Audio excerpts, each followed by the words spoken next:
man nila mo kuan lingaw-lingaw ning amo ang kanang ang among pagkahon ng karon amo man ning gihaguan mata-ani na mo sayo bigyan na mo among pamilya tungod lang kay naloy mi sa among kapitan na ang tibok barangay mapag-limpyo lang para namo.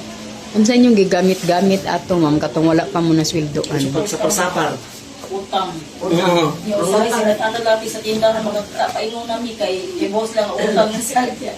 Sige migsaan nga isildo na lang nya. Wa man mi kay bokan sa idin ni sildo eh. So mo nakita nila magdanga-danga nami manirado na lang sila. Say mo imong nga wala. Mulikay na lang. Mulikay.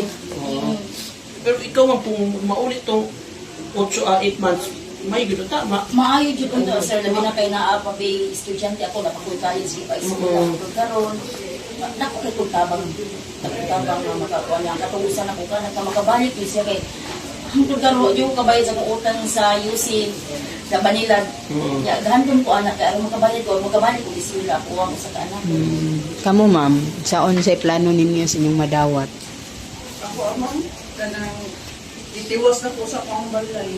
Okay, naundang man ko sa pag-NGO okay, napildi man ako niyo so ako itiwas sa pangbalay sa pinang wala na mi man nga kanang nalipay mi nga nasuspenso siya ang ako nang dakong kalipay na makuha na nang gihaguan mo ora gyud na among gipangayo unta niya sir dili mi maabot sa punto ingon ani kung gihatag pala mi ang among gipangayo ora gyud Imo ang kapatay mo murag emosyonal magkamangan.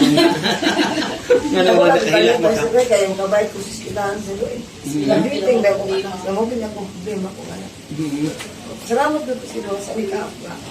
Kanang nato na siya sirba nga para maapok ko ito ng ang kami sa mga problema sa silahan.